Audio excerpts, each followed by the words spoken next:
మూడవ ప్రపంచ యుద్ధం మొదలయ్యి మూడవ ప్రపంచ యుద్ధం స్టార్ట్ అయితే మొట్టమొదటి గంట అంటే మూడవ ప్రపంచ యుద్ధం మొదలయ్యింది అనే న్యూస్ మనకి చేరే లోపే ఏమవుద్దో తెలుసండి, ఈ భూమి మీద 200 కోట్ల మంది స్పాట్ డెడ్. 200 కోట్ల మంది అంటే మూడవ ప్రపంచ యుద్ధం స్టార్ట్ అయ్యింది అనే న్యూస్ మనకి చేరుకునే ఒక గంట లోపే 200 కోట్ల మంది ప్రజలు స్పాట్ డెడ్ అనే పదాన్ని ఉపయోగించకూడదు. ఒక రకంగా చెప్పాలంటే హిరోషిమా 1945 ఆగస్టు 8న జరిగిన హిరోషిమా దాడిలో 1,40,000 మంది చనిపోయారు అనే పదాన్ని ఉపయోగించారు అణుశాస్త్రవేత్తలు.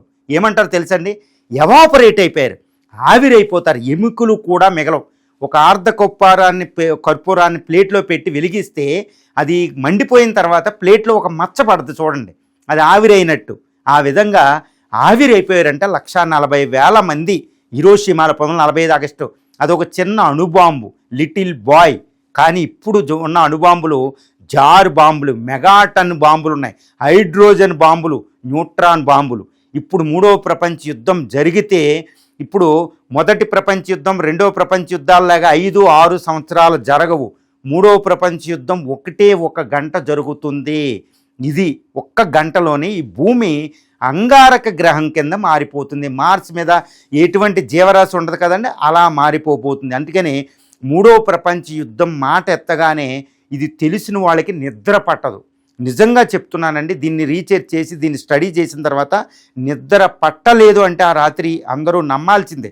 ఎందుకంటే మీరే వింటారు, అణు శీతాకాలం, అణు వేసవికాలం వస్తాయి. ఈ భూమి మీద జీవరాశి అంతా సర్వనాశనం అయిపోతుంది. 4.5 బిలియన్ ఇయర్లు, 4,500 మిలియన్ ఇయర్స్ అంటే అన్ని కోట్ల సంవత్సరాల పాటు, 100 కోట్ల సంవత్సరాల పాటు ఈ భూమి ప్రకృతి జీవరాశిని తయారు చేసింది. ఈ జీవరాశి అంతం మన చేతిలోనే అణుయుద్ధం ద్వారా. అంతటి అణ్వాయుధాలు ఇప్పుడు ప్రపంచంలో సుమారు 12,000 అణ్వాయుధాలు గురిపెట్టున్నాయి. రష్యా దగ్గర 5,500, మిగిలిన నాటో, బ్రిటన్, ఫ్రాన్సు, అమెరికాల దగ్గర 5,650 అణ్వాయుధాలు. ఇప్పుడు చైనా దగ్గర చూస్తే 7 నుంచి 800, ఇండియా దగ్గర 180, పాకిస్తాన్ దగ్గర 160, తర్వాత ఇజ్రాయిల్, ఉత్తర కొరియాల దగ్గర 60 నుంచి 80 అణ్వాయుధాలు. అత్యంత దారుణంగా 12,000 అణ్వాయుధాలు. ఇందులో హైడ్రోజన్ బాంబులు, వీటిని ప్రయోగించడానికి న్యూక్లియర్ ట్రైడ్, న్యూక్లియర్ సబ్మెరైన్స్, తర్వాత న్యూక్లియర్ మిసైల్, ఇటు ఈ RS-24, RS-28 లాంటి సాతాన్ మిసైల్, ఇటు రష్యా దగ్గర బులవాయో, తర్వాత P-8 పోసిడాన్ లాంటివి డేంజరస్ ఉన్నాయి. ఇటు అమెరికా దగ్గర ఏంటంటే మైన్యూట్ మ్యాన్ 3, ట్రైడెంట్ లాంటి మిసైల్స్. సో ఇండియా దగ్గర అగ్ని 5, అగ్ని 6, సూర్యాల దాకా. పాకిస్తాన్ దగ్గర షహీన్, హవసాంగ్ అని ఉత్తర కొరియా దగ్గర, ఇటు DF-41 అని చైనా దగ్గర, ఇటు ఫ్రాన్స్, బ్రిటన్ దగ్గర. అతి దారుణం. ఈ భూమిని నాశనం అంటే 100 సార్లు ఒకేసారి భూమిని 100 భూముల్ని నాశనం చేసేంత, 100 సార్లు డిస్ట్రాయ్ చేసేంత శక్తి ఈ అణ్వాయుధ పాటవాన్ని ఈ దేశాలు పెట్టుకున్నాయి. మరి వీళ్ళని ఏమనాలంటే మ్యాడ్ అనాలి. అంటే మ్యూచువల్ అష్యూర్డ్ డిస్ట్రక్షన్, ఒకరికొకరు నాశనం చేసుకోవడం. అందుకే మూడవ ప్రపంచ యుద్ధం జరిగితే no winner, all are lose situation. ఎప్పుడు యుద్ధాలు, ఇప్పటి వరకే మానవ చరిత్రలో యుద్ధాలు జరిగితే విన్నరో లూజరో ఉంటాడు, గెలిచినోడు ఒకడో, ఓడిపోయినోడు ఒకడో. కానీ మూడవ ప్రపంచ యుద్ధం ఏంటంటే విచిత్రంగా చివరి యుద్ధం మానవుడికి భూమి మీద. ఎందుకంటే యూనివర్స్లోనే మొదటి యుద్ధం, చివరి యుద్ధం అనమాట, చివరి యుద్ధం అనమాట మూడవ ప్రపంచ యుద్ధం. ఎందుకంటే no winner, all will be losers. దాన్ని mutually assured destruction, no winner అనమాట. అందుకే మూడవ ప్రపంచ యుద్ధం 1945 తర్వాత ఎవడు చేసేంత ధైర్యం లేదు. అందుకే USSR, అమెరికాలు ఎప్పుడు ఎవరు పోరాడలే. ఇప్పుడు కూడా పుతిన్ మూడవ ప్రపంచ యుద్ధం స్టార్ట్ చేయడానికి ఆలోచిస్తున్నాడు, ట్రంప్ ఆలోచిస్తున్నాడు, మూర్ఖులు ఆలోచిస్తున్నాడు. కిమ్ జాంగ్ ఉన్ మూర్ఖుడే మూడవ ప్రపంచ యుద్ధానికి భయపడుతున్నాడు అనమాట. ఎందుకంటే అంత ఉణుకు అనమాట. మరి ఏంటి అంటే ఎందుకు జరగబోతుందంటే మొదటి గంటలోనే ఏ విధంగా 200 కోట్ల మంది చనిపోతారు. మొదటి గంట తర్వాత 6 నెలల లోపు మిగిలిన 600 కోట్ల మంది ప్రజలు కూడా చనిపోతారు. మిగిలిన జీవరాశి కూడా అంతమవుతుంది. ఇక్కడ ఒక సూక్తి అండి, ఇది తప్పనిసరిగా వినాలి. అదేంటంటే న్యూక్లియర్ సైంటిస్టులు అణు శీతాకాలం మీద పరిశోధన చేసిన ఎక్స్పర్ట్స్ చెప్తారన్నమాట, న్యూక్లియర్ వింటర్ని.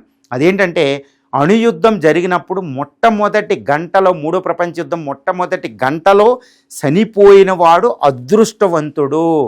ఈ యుద్ధం జరిగిన తర్వాత మిగిలిన వాళ్ళు దురదృష్టవంతులు అని చెప్తారన్నమాట. Okay, those who dead in the first hour of this third world war will be fortunate, those who survived after 1 hour will be unfortunate generation అన్నమాట. ఇంకా వాళ్ళంతా పాపాత్ములు, అంత దారుణమైన విషయం ఇంకోటి ఉండదన్నమాట. ఎందుకంటే ఈ మొదటి గంటలో చనిపోయిన వాళ్ళు డైరెక్ట్గా అటాక్ అనమాట.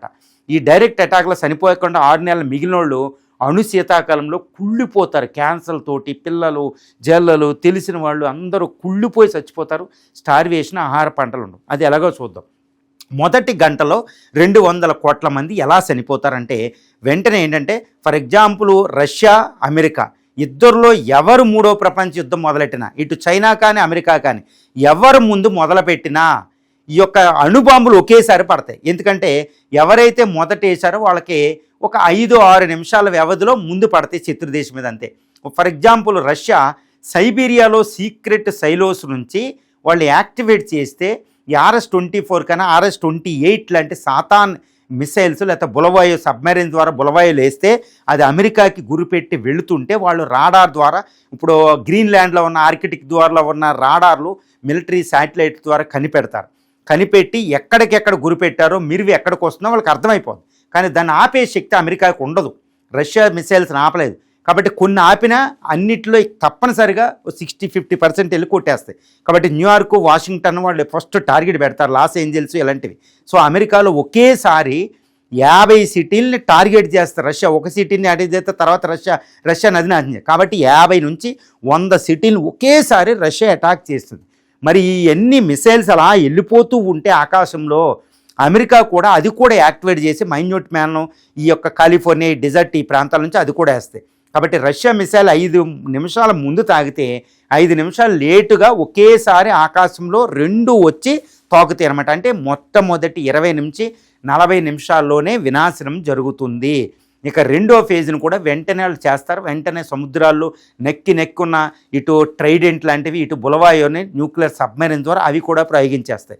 హైడ్రోజన్ బాంబ్స్ని ప్రయోగిస్తాయి. సైలెన్స్ డెడ్ హ్యాండ్ యాక్టివేట్ అవుద్ది, అక్కడ ఆటోమేటిక్ సిస్టమ్ యాక్టివ్ అవుద్ది. ఈ విధంగా మొదటి గంటలోనే, మొదటి 10 నిమిషాల నుంచి 60 నిమిషాల లోపులోనే ఇటు న్యూయార్కు, వాషింగ్టన్, ఫిలడెల్ఫియా, బల్టిమోరు, తర్వాత అటు సియాటిల్, కాలిఫోర్నియా, ఇలాంటి శాన్ ఫ్రాన్సిస్కో లాంటి 100 అమెరికా సిటీల్ని, తర్వాత యూరోప్లో ఉన్న లండను, ఈ ఫ్రాన్సు, ఈ సిటీల్ని ఒకేసారి అటాక్ చేసేస్తారు. సో ఒకేసారి సిటీలు 1 కోటి మంది జనాభా ఉన్న వాళ్ళని చూసుకోండి. ఇటు రష్యా, ఇటు చైనాలను కూడా ఒకేసారి అటాక్. రష్యాని, చైనాని విడిగా చూడరు, ఉత్తర కొరియాని. వీళ్ళు కూడా ఇటు Beijing, Shanghai, Moscow, Saint Petersburg, Ufa లాంటి, ఫిర్మా లాంటి సిటీల్ని వాళ్ళు అటాక్ చేసేస్తారు. అంటే మొదటి గంటలోనే కొన్ని 100 సిటీలు, ఇటు రష్యా, చైనా, ఇటు Europe, western Europe, London, France నుంచి అటు అమెరికాల సిటీలు ఒకేసారి మొట్టమొదటి 20 నుంచి 40 నిమిషాల్లో భస్మీపటలం అయిపోతాయి. కాబట్టి 200 కోట్ల మంది చనిపోతారు. అదే స్పాట్లో చనిపోతారు అనకూడదు, ఆవిరైపోతారు అన్నమాట. ఈ మొదటి గంట అంటే నేను ఎప్పుడు చెప్తానమాట, మొదటి గంటలో మూడో ప్రపంచ యుద్ధం మొదలయ్యింది అనే న్యూస్ మన దగ్గరికి వచ్చే లోపలనే 200 కోట్ల మంది చనిపోతారు. కానీ ఇంకో విషయం ఏంటో తెలుసండి, ఆ న్యూస్ మన దాకా రాదు.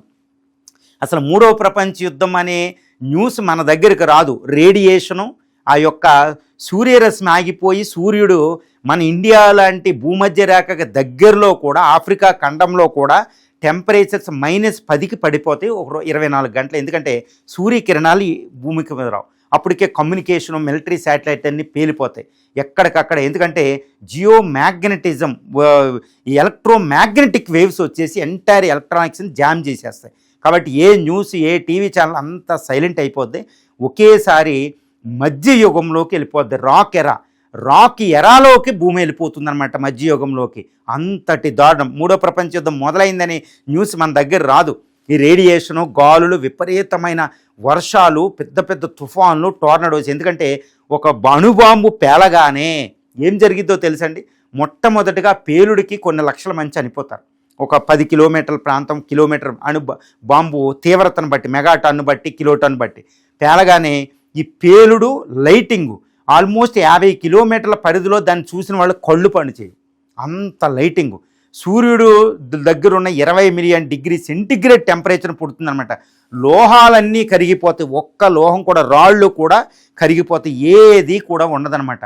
ఇదంతా ఒకటి కాదు, ఆ పేలుడు అంత తీవ్రంగా ఉండి అక్కడ రిక్టర్ స్కేల్ మీద 5, 6 దాకా భూకంపం వస్తుందన్నమాట. వెంటనే ఆ భూకంపానికి ఈ పొగ, ఈ సూట్ మిలియన్ టన్స్ ఆకాశంలోకి వెళ్ళిపోద్ది అనమాట, బూడిద ధూళి. దీంతో పొగ మేఘాలు వస్తాయి, ఎందుకంటే అక్కడ ఉన్న నీళ్ళన్నీ ఆవిరైపోతాయి అనమాట. ఆ మేఘాలకి రేడియేషన్ కలిపి వెంటనే గాలులు వస్తాయండి. తుఫానుకు సూపర్ సైక్లోన్ కంటే ఎక్కువ గాలులు వస్తాయి, 500 కిలోమీటర్ స్పీడ్తో గాలులు వస్తాయి. ఈ మేఘాలు, వర్షం, రేడియేషను, ఈ యొక్క సౌండు, ఏమి జరుగుతుందో తెలియదు, మొత్తం అసలు విలయ తాండవం అనే పదాన్ని అర్థం కూడా దాటి ట్రాన్సెండెంటల్గా అంత వినాశనం జరిగితే అనమాట. అది అణుబాంబు. మరి ఈ రేడియేషన్ గాలులు ఎటు ఉంటే అటువైపు రేడియేషన్ వెళ్తుంది. ఇప్పుడు ఇండియా లాంటి యూరోప్లో అణుబాంబు వెళ్తే ఇండియా దాకా గాలులు వస్తాయండి. కాబట్టి ప్రపంచం అంతా రేడియేషన్ వస్తుంది. కాబట్టి మొదటి గంట ఈ యుద్ధం జరిగి వినాశనం జరిగిన తర్వాత ఆ యుద్ధంలో చనిపోయినోడే ఎంత గొప్పోడంటే వాడితో అయిపోయింది అక్కడతో. కానీ తర్వాత మిగిలినోడు సూర్యుడి అణు శీతాకాలం వచ్చే 5 సంవత్సరాల పాటు అణు శీతాకాలం, సూర్య రశ్మి భూమికి చేరదు. ఇప్పుడు పోలార్లో ఉన్నట్టు -50, -60 డిగ్రీ సెంటిగ్రేడ్ భూమధ్య రేఖ దగ్గర వస్తుంది. భూమి అంతా మంచు యుగంలోకి వెళ్ళిపోతుంది. లో టెంపరేచర్స్, సబ్జీరో టెంపరేచర్స్, ఎక్కడికక్కడ కరిగిపోయింది. కానీ యుద్ధ వినాశనం, కమ్యూనికేషన్ లేదు, పంటలు పండవు, మొత్తం స్టార్వేషన్, ఆకలి. ఒక్క ఆకు కూడా బతకదు. నువ్వు తినాలనుకుంటే రేడియేషన్ తోటి ఉంటాయి, ఒక్క జీవి బతకదు. అంతే. ఈ యొక్క టెంపరేచర్ లోపల సావు, మృత్యు కేళి ఉంటుందన్నమాట. కాబట్టి అణు శీతాకాలంలో ఎవరైతే బతికారో వాళ్ళు వినాశనం. అందుకని ఆ అణుబాంబు పేలులో చనిపోవలసింది కదా అనుకుంటారు. నరం మాంసం ఒకళ్ళకొకళ్ళు తిని బతకాలి, అయినా బతకలేరు. 6 సంవత్సరాలు, ఆల్మోస్ట్ 4 నుంచి 5 సంవత్సరాలు అణు శీతాకాలం. తర్వాత సూర్యకిరణాలు స్లోగా చేరి మంచు కరిగిన తర్వాత అప్పటికి వినాశనం ఉంటుంది. అప్పటికే ఆల్మోస్ట్ ఇంకా భూమి మీద 10% పాపులేషన్ కంటే ఎక్కువ బతకరు. ఈవెన్ న్యూజిలాండ్ సుదీర్ఘమైన కాంటినెంట్లో కూడా 10%, అంటే ఇప్పుడు 800 కోట్లకి ఒక 80 కోట్లు 50 కోట్ల మంది బతికే అవకాశం ఉంది. వీళ్ళని ఇప్పుడు శీతాకాలం తర్వాత వేసవికాలం వస్తుంది. ఈ వేసవికాలం ఏంటంటే టెంపరేచర్ ఇంకా 90 డిగ్రీ 80 డిగ్రీ సెంటిగ్రేడ్కి వెళ్ళిపోద్ది. ఎందుకంటే అప్పటికే రేడియేషన్ ఉంటుంది, ఎక్కడికక్కడ ధూళి.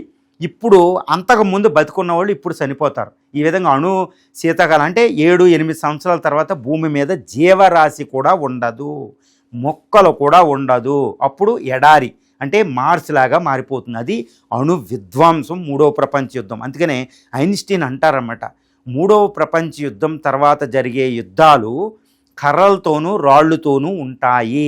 ఎంత చక్కగా చెప్తారండి ఆల్బర్ట్ ఐన్స్టీన్ చెప్తారు.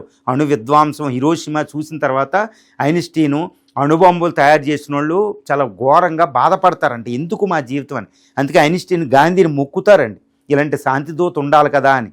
అందుకని గాంధీని కలిసింది ఐన్స్టీన్, ఎందుకంటే అణు విధ్వంసం మేము క్రియేట్ చేసిందని. అందుకే ఐన్స్టీన్ అంటారు 3వ ప్రపంచ యుద్ధం తర్వాత మానవుడు స్టోన్ ఏజ్కి వెళ్ళిపోతాడు, రాళ్ళేకి. వాళ్ళు ఇంకా యుద్ధాలు చేయలేరు, మళ్ళీ కర్రలతో రాళ్ళతో పోరాడుకుంటారంటే ఈ అంతా నాశనం అయిపోద్ది హ్యూమన్ సివిలైజేషన్. ఎంతటి చక్కగా మెసేజ్ ఇచ్చారో. కాబట్టి అణు విధ్వంసం భూమిని 100 సార్లు నాశనం చేసే అణ్వాయుధాలు, ఈ బాంబులు సిద్ధంగా ఉన్నాయి. చిన్న రోగ్ నేషన్స్ నుంచి కూడా రెడీ పెట్టుకుని ఉన్నాయి. ఈ విధ్వంసం ఆపాలంటే అణ్వాయుధాలను ఆపాలి. మరి ఆపడం ఎవరు ఆపుతారు? ఇటు Trump, Kim Jong Un, IRGCలు, Pak నేతలు అసిం మున్నీర్లు, దారుణం జీ జిన్పింగ్లు, నియంతలు, వీళ్ళ చేతుల్లో పిచ్చోళ్ళ చేతులు.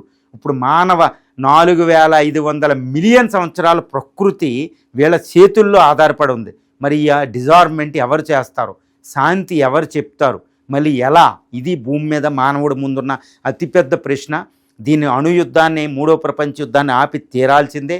ఏదో సమయంలో 3వ ప్రపంచ యుద్ధం జరగబోతుంది.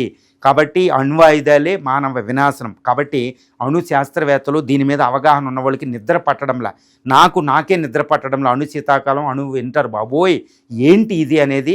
ఇప్పుడు మానవుడి ముందున్న అతిపెద్ద సమస్య ఏంటంటే అణుయుద్ధం, 3వ ప్రపంచ యుద్ధాన్ని ఆపడమే.